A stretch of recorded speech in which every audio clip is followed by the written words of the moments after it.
So thank you for coming on today for this conversation with Halima Taha. This is my third, wait a minute.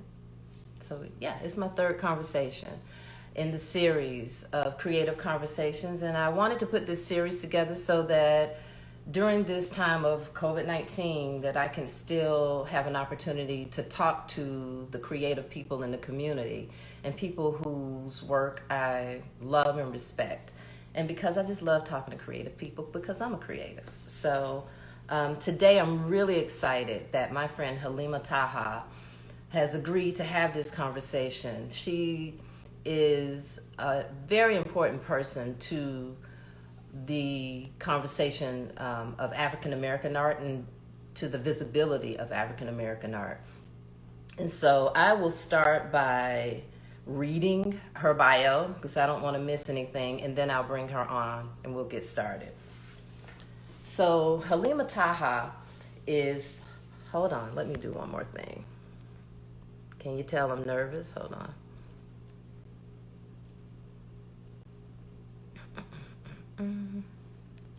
Yeah, I'm supposed to be doing that. Okay. So, Halima Taha is best known for her groundbreaking book collecting African American art, works on paper and canvas. This is the first book to validate collecting fine art, printmaking, and photography by American artists of African descent. Her highly acclaimed book was featured as an asset commodity on PBS, and it was raising, during the fundraiser, it was raising three times the fundraising goal with 6 reprints of the book. Her success provided previously non-existent market criteria for publishers to print more artist monographs about Black artists and collections, independent of the museum exhibitions within the first 2 decades of the 21st century. Her work and her expertise helped to lay the groundwork for the Swan Galleries to establish the first African American auction category. And for more than 30 years, Halima Taha has contributed to the art world and academia in various ways and capacities to elevate the visibility of African American art. She has done much, much more. We will touch on many of those things during the conversation, and I will bring her on. Good morning, Halima. Good morning. How are you? I'm great. How are you? Good to see your beautiful face. Well, look at your beautiful self, too. I'm having a hard time hearing you, so I just want to see if I can fix that. Okay, I'll turn my volume up. Is that better? Okay. Okay. Can you Hi. hear me? Hi. Can you hear me I well? can hear you. Wonderful, wonderful. Can you hear me? Absolutely, absolutely.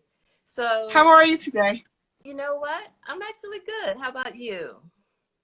I feel wonderful. I really do. Good. It's a good day. It's been a good couple of days. Wonderful. So I'm really happy Yeah. and excited that we're talking because, we have these private conversations, but I'm glad that we can have one publicly. And, I think that you're one of the most brilliant minds when it comes to the artist market regarding Black art. And so let's talk about some of Thank the you. stuff. So let me get to my questions.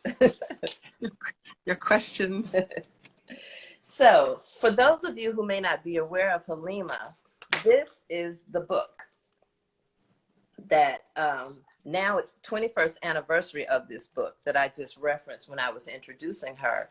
And this book, Collecting African American Art, really was a big pivotal publication when it came to talking about the importance of collecting the various kinds of work created by artists of African descent.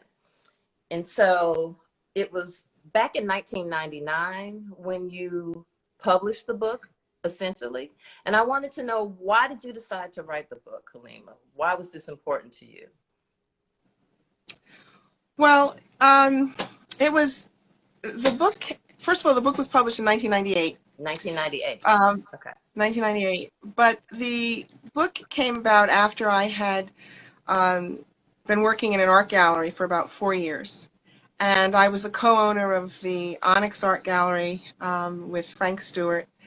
and it was the first gallery to specifically focus on abstract works by American artists of African descent and marketing them as the visual equivalent of the jazz idiom.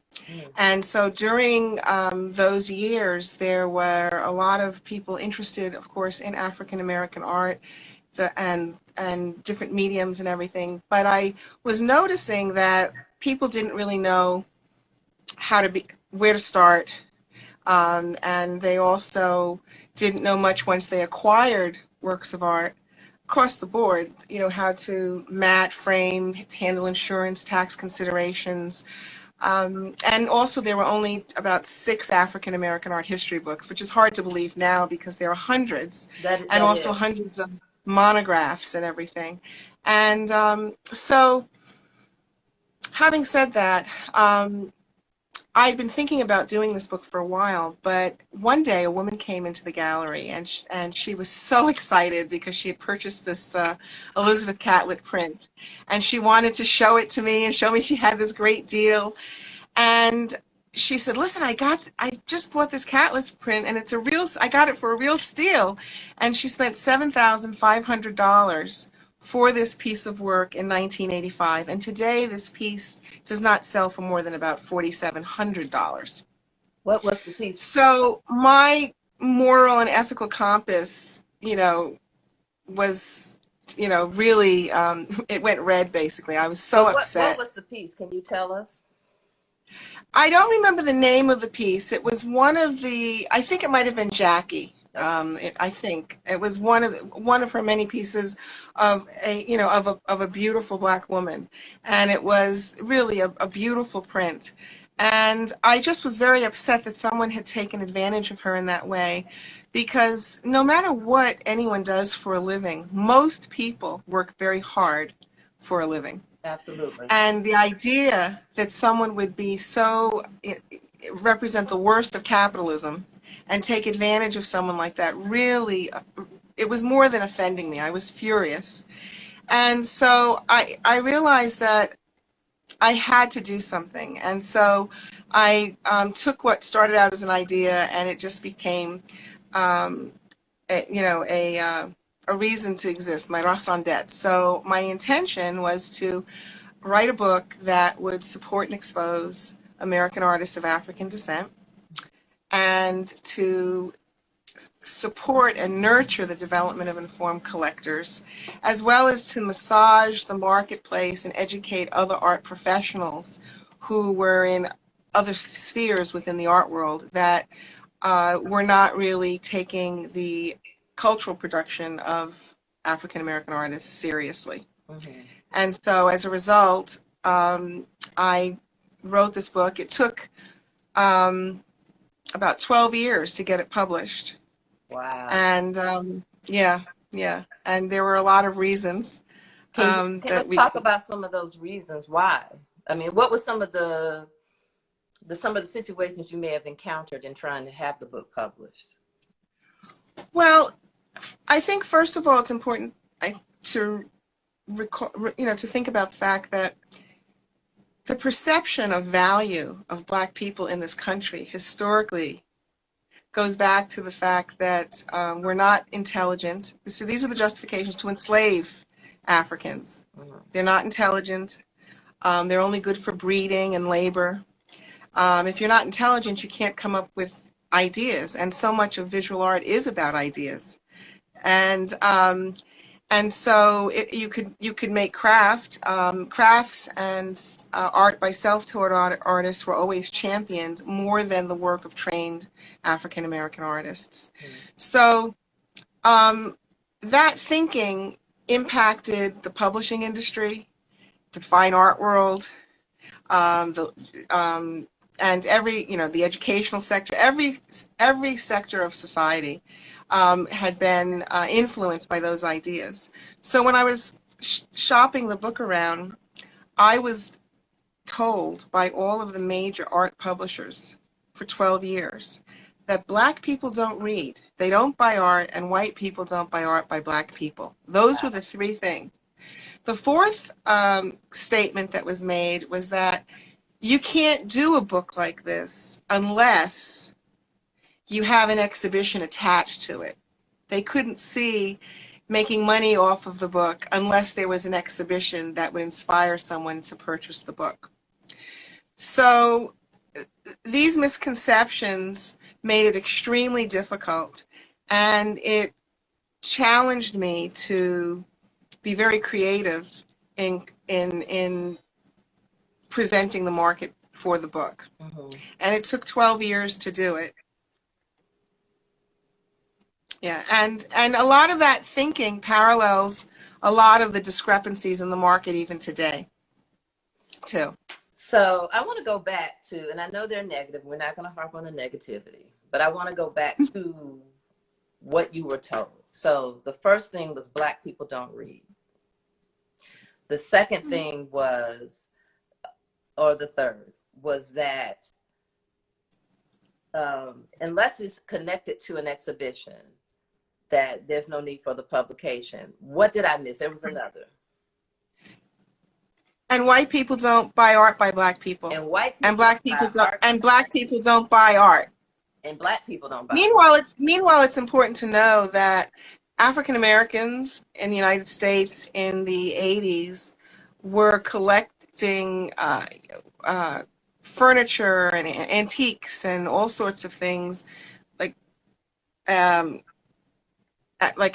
a rate of 2.7% more than any other group of people in this country. Mm-hmm. But it reflects the fact that many of the people who were in positions of power to make decisions had very limited social circles and professional interactions with African American people, right, regardless of how much education they did or didn't have, just conversations, just socializing, that it didn't exist. I mean, it's no different than when you speak to certain groups of people and they say, oh my goodness, you're so articulate.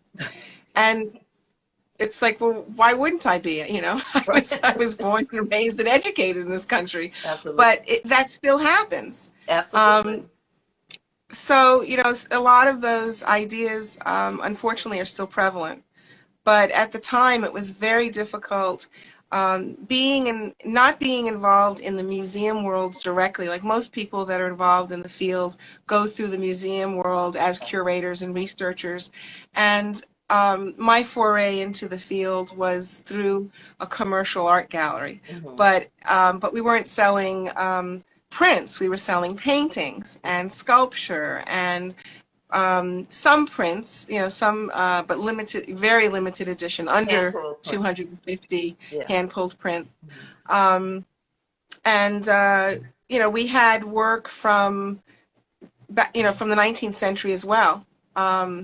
So, we functioned like any other, major gallery. Right. But the point is that this kind of thinking made it very difficult for a lot of artists of African descent to be taken seriously, especially when they would go to galleries. So, for instance, when we had the gallery, people would come to the openings. And I do want to say that there are a couple of things that were kind of unique about the gallery itself. One, we published full-page color ads in the 80s, early 80s, wow, in Art News, Art in America, wow, with an image of the artist and their work. Mm-hmm. That had never been done before. Wow.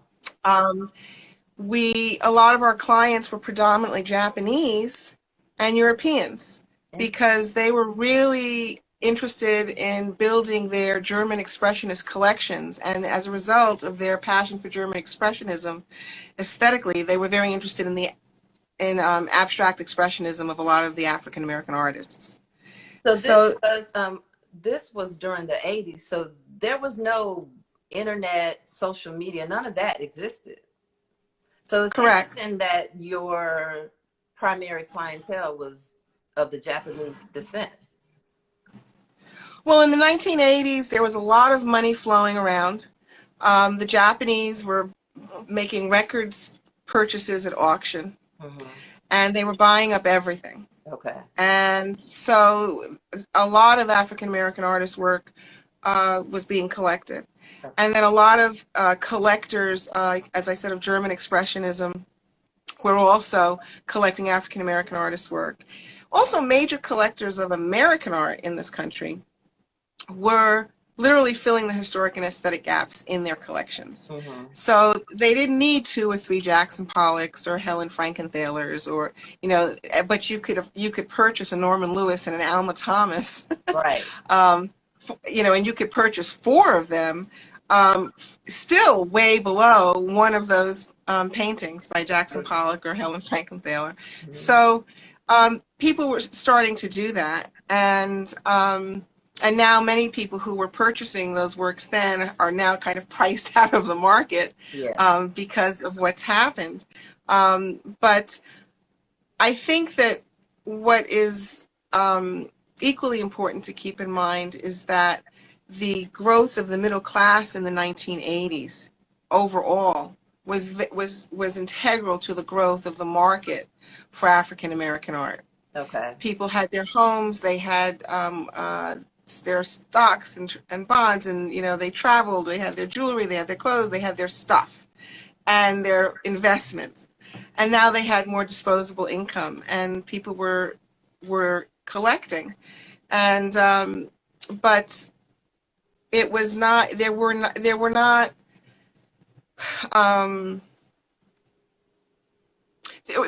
a lot of resources available Mm-hmm.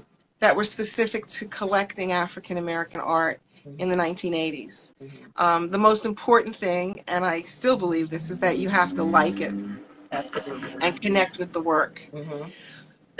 Excuse me, more so than having a laundry list of Of names artists who and you should keeping collect. up with the Joneses. Exactly, Mm-hmm. exactly. Mm-hmm. But I think that from working on this particular book at the time and filling this void, I realized that since then my writing is an outgrowth of an American tradition of necessity. Mm-hmm. And it begins with the legacy of James Porter, who established the field of African American art history with his book Modern Negro Art in 1943. Mm-hmm. And then and that came about because he was told that um, Black people haven't been in America long enough to have an art history. So his 1943 master's thesis at NYU dispelled that misconception, and he established the field. And then one of his students, David Driscoll, in 1976, wrote 2 Centuries of African American Art and exposed the existence of Black visual culture for 200 years. Yeah, we've been here 200 years. Yes, And we he have. built on Porter's work. And again, it was necessity to do this. Right. And then 2 years later, Dr. Samela Lewis wrote Art African American and laid the cornerstone for the appreciation of African American art within the context of American art history and African American cultural history. Mm-hmm. And so collecting African American artworks on paper and canvas continued this tradition of necessity by providing novice and seasoned collectors with essential tools to acquire, preserve, and cherish meritorious work by African American artists, and as well as to fill aesthetic gaps in their collections as well. So this book is still being used today. People are still referencing the book. Is it still sold? Like, where can people buy it? They can buy it on Amazon.com. Okay. It's still being sold. And it's I'm just smiling because at the time that I wrote the book, it was really my gift to the art world. Mm-hmm. And I was very surprised at the kind of impact that it actually had, but very happy because I really love my culture. I really love the ideas that artists contemplate. Mm-hmm. And I think that comes from a great appreciation for the fact that I believe that artists represent the visual conscience of the time in which they live. And the work reflects their hopes and dreams and challenges and successes and the issues that are important to their lives. And they also the work becomes a great gateway for communication and represents a great deal of intellectual diversity as well as cultural diversity within the work. Like, I don't know So, if you can see the comments, Halima, but there's so many people oh, I can't. who are saying they still reference the book. It was a gift to them when they first started to make work. I just want to show my book. You see this? Tabs. So yes, I still reference the book. All I can say is that I am so thankful and grateful to people who have taken the time to open the book Absolutely. and read it. Absolutely. Because there's that saying, if you want to hide something from someone, put it in a book. Yes, it is. So, but I also, because I have such a great love for humanity and in particular my culture and the nuances of it, and there are nuances. You know it. It just means so much to me that the book has been so helpful to people. Because for me, after that experience with that woman, I really wanted people to be able to enjoy discovering new and exciting things about themselves through the ideas and the art that artists were creating. And I wanted them to have tools to talk to dealers and to negotiate and realize what they had to do to take care of the work. But mostly, I don't want people to be taken advantage of. Absolutely. I don't like to be taken advantage of. Right. So, you really want, well, I always want what I want for myself, for others, all the time. So so I feel very strongly about that. And going back to that experience, I'm sorry to interrupt, but going back to that experience with that woman, at one time I was doing appraisals, and you were my go-to person. Anytime I got stumped, I would call Halima. Help. Halima and Mark Dabney were my two go-to. Yes, that's right, Mark Dabney. That's right. And but in that experience, and people calling me for appraisals, I would also see and encounter so many people who overpaid for things, or thought they had an original piece that was actually a reproduction. The education of art is so important to everyone, but especially to Black people, if I can just say that. I feel, and being a Black woman, I feel like I want you to understand. I want you to know what you're getting, so that you're not wasting your money. I think that's important. And I think it's important also for people to understand that there are two different markets. Absolutely. For African American artists. You have this international market, and then you have a popular market. That's right. And there's nothing wrong with collecting what you like in either market. But what's important to know is how they are valued in those separate markets. That's right. And that you can, it's like, for instance, those German ceramic Hummels, okay? You're not going to find Hummels at Sotheby's, okay? But Hummels sell for $50,000 and $100,000. Right. Right. So you're not going to, so you have to know the market, and it has value. Everything has value. But I think what's most important is, from a cultural and historic perspective, is that African Americans for a long time have been explaining themselves to justify their existence or their value. And a lot of that has been changing. It also is different geographically in the United States in terms of how much of that does or doesn't go on, based on the history below and and above the Mason-Dixon line. There are differences in the way that the Black community nationally perceive themselves, and how post-colonial conditioned responses to value and beauty and history Right. is internalized by Black Americans in particular. But It's I'll just different tell from you other about, groups. one of my personal experiences. I went to Howard University for my undergraduate degree. And so that was in art history. And when I graduated, of course, when you're studying art history at an HBCU like Howard, you're learning about Catlett and Bearden and Jacob Lawrence and all of these wonderful artists. And when I graduated, one of the first jobs that I got was in a commercial gallery. And it took me a while to figure out why, at first I thought, why don't I know who these artists are? Because there's no explanation of the marketplace. At least there wasn't when I was in school. There was no explanation about there being different markets for artists. And so it took me a while to figure out, well, who are these artists? Why didn't I learn about them in school? I felt cheated at first, but it took me years after that experience to realize that there is a commercial market and there is a fine art market. They're different. Right. Yes. Yes. Absolutely. Absolutely. It's really interesting. When we had the gallery, we were showing we were showing Jack Whitten, Al Loving, Joe Overstreet, Mildred Thompson, Ed Clark, Mary Lovelace O'Neill, Howardina Pindell, Norman Lewis, Charles White, David Driscoll, Romery Bearden, Bill Hudson, and a myriad of other artists, right?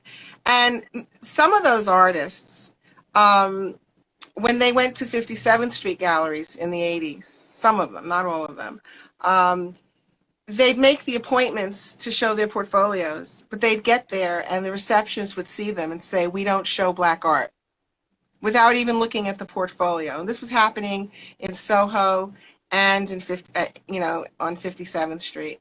And in the 80s, the artists that were had a market presence were like David Hammonds and Jean-Michel Basquiat and Romery Bearden and Jacob Lawrence. Howardina Pindell did, as well as Richard Hunt. But for many of the artists that are just now beginning to receive the attention that they so rightly deserve, it was a real struggle. Terry Atkins is one of them, too. Absolutely. Absolutely. But I also do want to say that there were a handful of dealers who, white dealers, European American dealers in New York and throughout the United States, that were committed to just quality American art. And they did represent and sell. And some of them are still in business and alive and continue to do so. And they're not the Johnny-come-lately that has, emerged in the last few years. Right. And they've been committed to building strong American art collections. But by 1998, there were 58 Black-owned galleries in the United States. By 1998? Yes. Okay. And there were 40 white-owned galleries in the United States out of hundreds or thousands that did represent Black artists in this country. Okay. But today, there's hundreds, that have jumped on the bandwagon, and without naming names, there are many of them who slammed the doors in some of the artists that I exhibited face. Absolutely. So it's been, and it's interesting, and it also makes me happy that the market has caught up in some ways 21 years later to seeing that there is value, that the cultural production, the ideas, and the quality of the work, and the way that these artists are articulating their ideas and their thoughts about the world in which they live in is considered an asset and a commodity in the marketplace. Prior to that, it wasn't looked at in the same way as purchasing other, many of their contemporaries, their, white artists who were their contemporaries. Well, when I'm thinking about the marketplace and noticing artists like Amy Sherald, Nkechi Mutu, those big name African American artists who are showing with blue chip galleries. Like that seems to be commonplace now, you know. And when you look at the prices of the work, you know, they're at that level, at the blue chip price tag level. You know, it's not an entryway into collecting when you start with those names. Right. You know, because I'm looking at these galleries, who there's so many of them that represent these Black artists. Where do you think the place of the Black gallery is today? Okay. Well, that's a good question. And before I answer it, I think there's two things to set up the answer to that. Okay. So in the 1980s and prior to that, coming into this century, the traditional gallery system was based on a series of symbiotic relationships. Mm-hmm. The relationship between the artist, the dealer, the collector, the curator, auction houses, critics, historians, appraisers, all those people were involved in helping collectively to propel artists into the marketplace. The market, the international market that we're talking about, you know, has shifted, and that is one component now of the marketplace. And but the ecosystem of the art market has changed dramatically. So the facets of the global art market right now are the art fair, and it's proliferated in recent years and can be found in large numbers all over the world because they're using art fairs to build cities now as the central point for an art fair to be built, and the city is built around an art fair. So there are parts of the world that people never would go to, but now they're going to as destinations that revolve around art.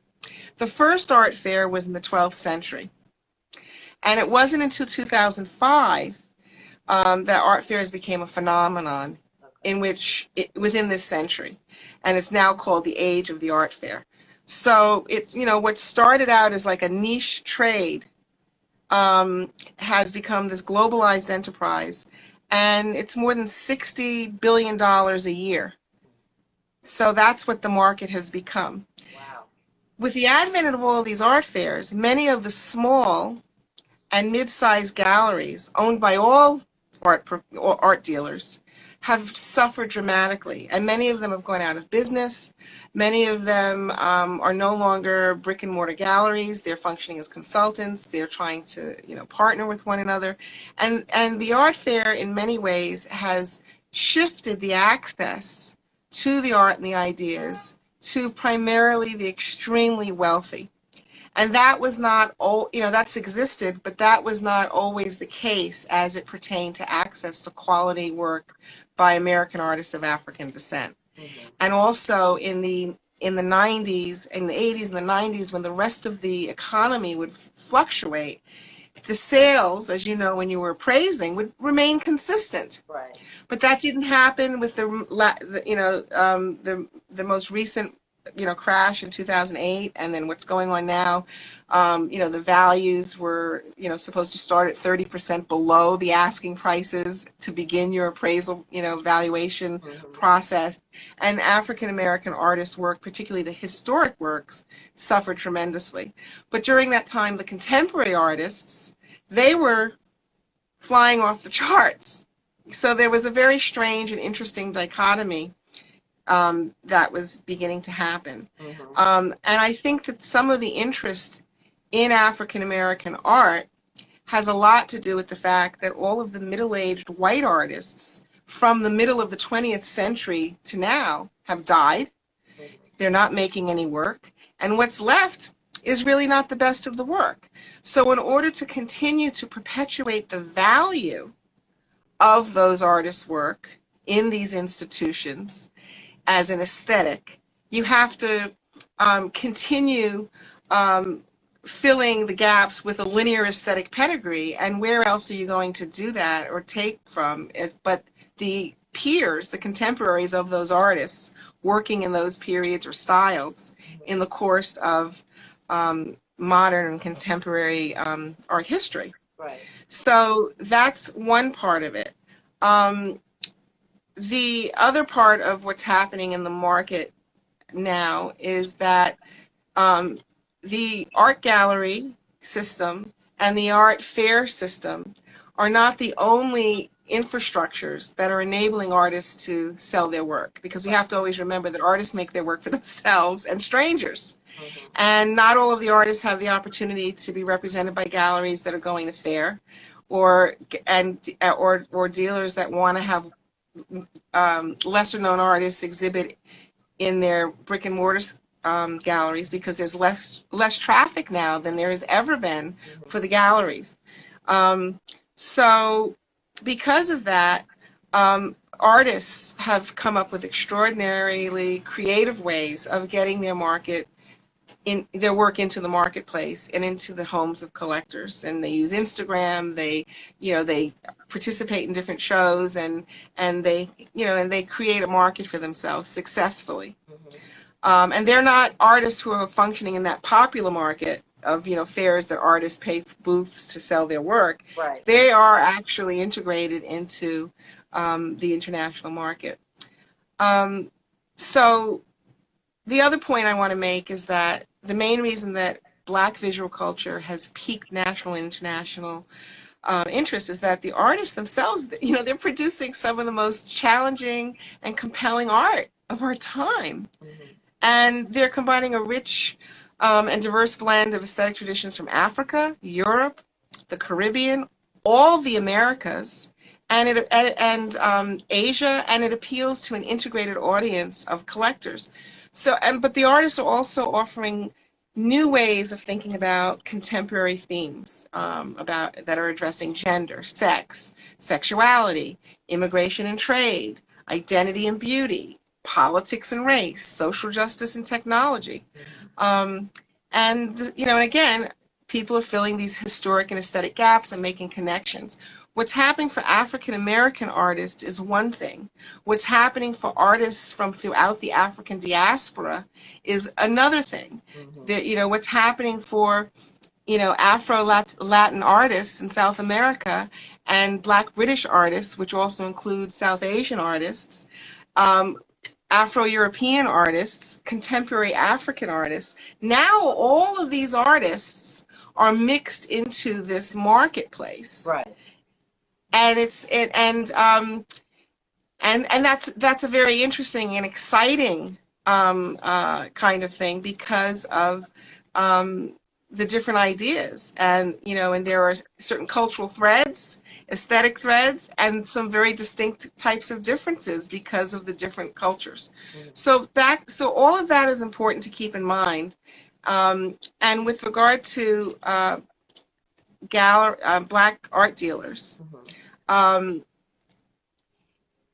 it's a challenge for them.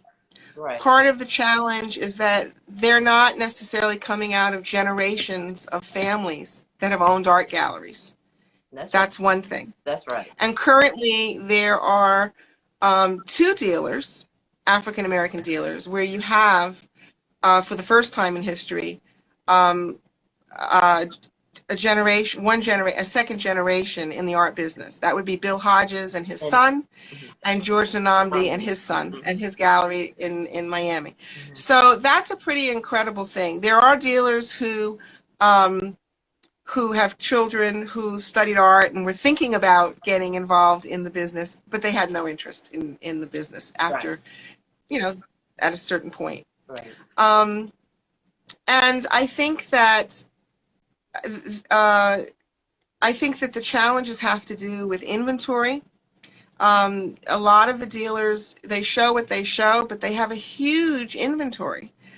And many of the white-owned galleries,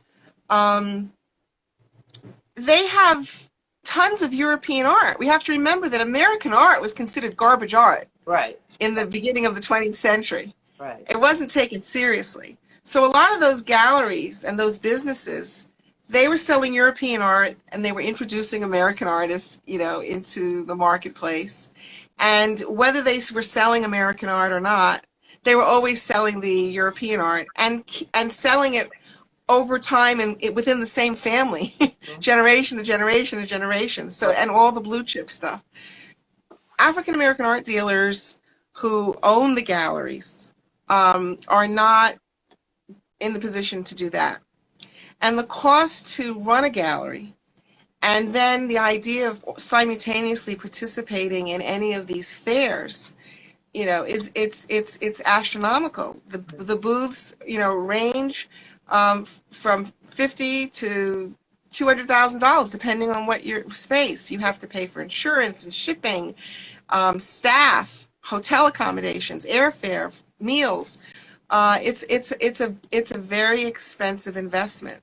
Absolutely. So I really think that there was a very unique model when I was doing research on my first book, and that was in Detroit.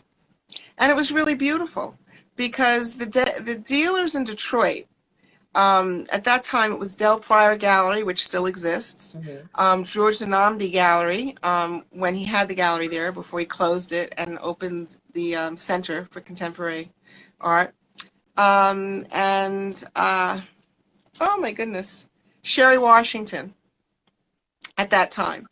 And George focused on abstract work. Sherry had a mixture of things. Del had a mixture of things, but they worked together, and they never had their openings on the same night.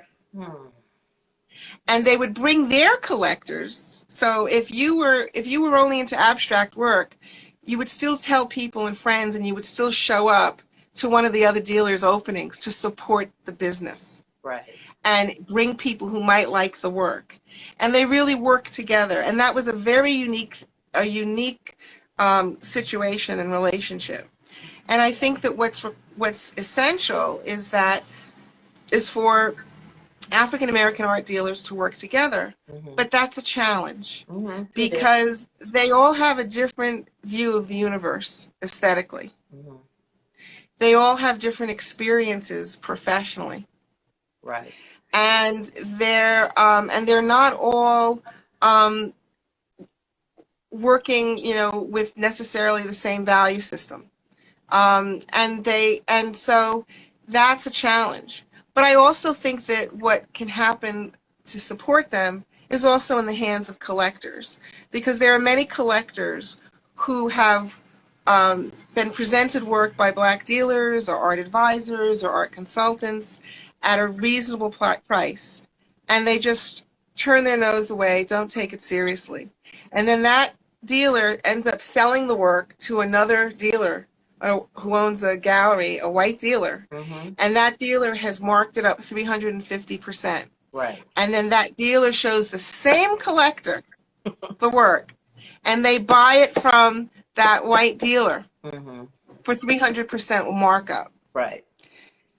And there's, that's part of that post-colonial conditioned response. That's right. And some of it is, whether it's how people want to be spoken to or treated. Black people are very refined and educated, and they know how to take care of business. I mean, it's just ridiculous, but it's part of this subliminal sense of value. Of needing that validation. Yeah, and diminishing the skill sets of a lot of those dealers. Yes. So here's another thing.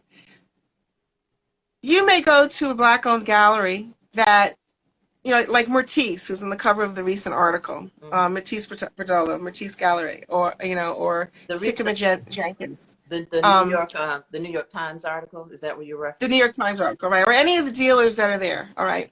And you may go to any of those dealers, or June Kelly, who's the first and only woman who's in the Art Dealers Association. That's right. For years. You go to those dealers, you may not like what they have on the walls, but let's say you go to the dealer, and let's say you're the dealer, and I say, Karen, I want to support you, but I don't like this work. I'm not into it. But I did see a work by Mark Bradford, or I saw a work by Alfred Conti, or I saw, anybody, Right. it could be anybody, right? A contemporary artist, a historic, it doesn't matter. I really would like some of the historic work, and I know that this dealer happens to have some Bob Thompsons, Right. Tell the dealer, because art dealers work together. That's right. And it doesn't mean you're going to pay more. The fair market value, as you know, as an appraiser, is the fair market value. That's right. So I would come to you and I'd say, I want to work with you. These are the kinds of work that I'm looking for. And then you as a dealer contact other art professionals who are carrying the work, representing the artists. Mm-hmm. The collector is supporting you by helping you to nurture a relationship, to have access to more work, to help them build their collection. And at the same time, they may end up spending less because the professional discount that you're going to get to compensate, to make the sale happen from the other dealer. Right.